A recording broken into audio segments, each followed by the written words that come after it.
সবাইকে জানাই শারদীয় দুর্গোৎসবের আন্তরিক শুভেচ্ছা ও অভিনন্দন। এবছর পূজা উদযাপনে গৌরবময় 143তম আয়োজন।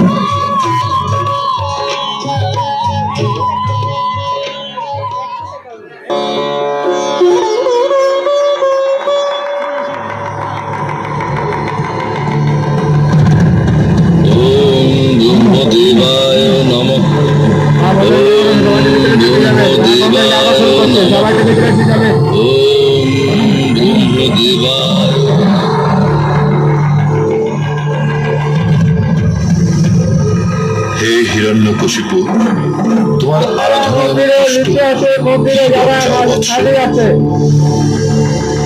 হে ব্রহ্মদেব, আপনি আমাকে অমরত্ব দান করুন।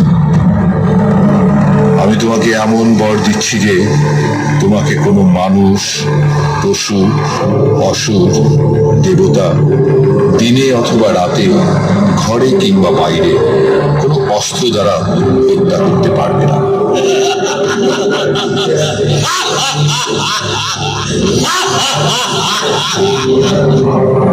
এই ত্রিভুবনের কেউ আমাকে হত্যা করতে পারবে না। আমি হব ত্রিভুবনের অধিপতি। এই বিষ্ণুদেব, তুমি আমার ভাইকে হত্যা করেছ, তাই তুমি ও তোমার ভক্তরা আমার হাত থেকে রক্ষা পাবে না।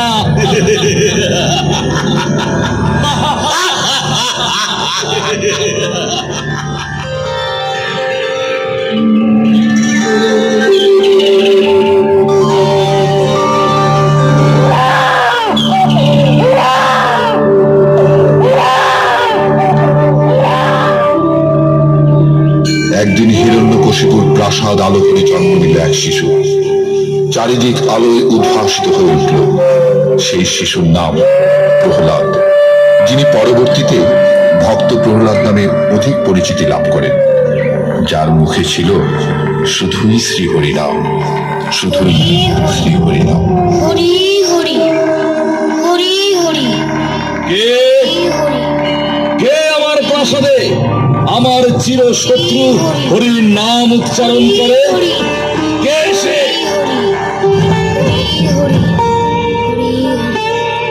কি আমার সন্তান হয়ে আমার শত্রু হরির নাম উচ্চারণ করে, জপ করে?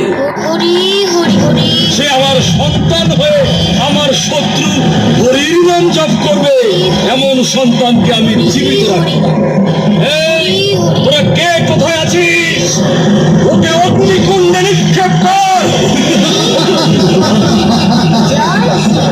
হিরণ্যকশিপু একাধিকবার পুত্র প্রহ্লাদকে হত্যার উদ্দেশ্যে বিষধর সাপের গহ্বরে পাহাড়ের চূড়া থেকে নিক্ষেপ করে বাংলা হাতির পদতলে ফেলে আগুনে নিক্ষেপ করে, কিন্তু কোনো কিছুতেই প্রহ্লাদের জীবন কেড়ে নিতে পারলেন না।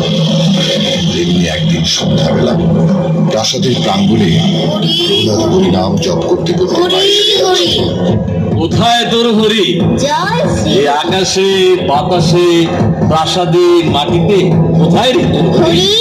এই যে সারাদিন তুই হরি হরি করিস, দেখাবি আমাকে কোথায় তোর হরি?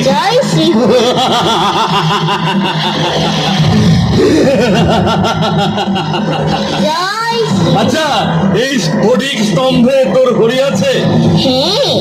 পারলে দেখা তো। আমার প্রভু শ্রীহরি সবখানেই আছেন, এখানেও আছেন। তিনি আমার মধ্যেও আছে, আপনার মধ্যেও আছেন পিতা। হরি হরি হরি। এই অবস্থা দেখে হিরণ্যকশিপু রাগে উত্তেজিত হয়ে প্রহ্লাদকে ছুঁড়ে মারলেন প্রাসাদের একটি স্তম্ভের উপর। আর তখনই স্তম্ভের ভেতর থেকে শ্রী হরি নরসিংহ রূপ ধারণ করে আবির্ভূত হয়ে কি ঘটালেন তাই এবার অবলোকন করি।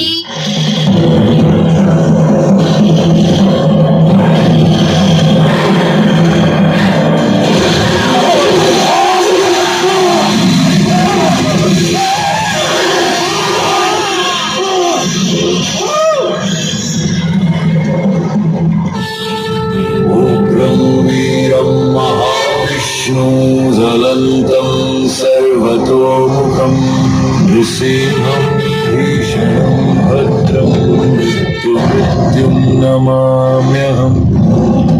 এভাবেই যুগে যুগে দুষ্টের দমন ও শিষ্টের পালনের জন্য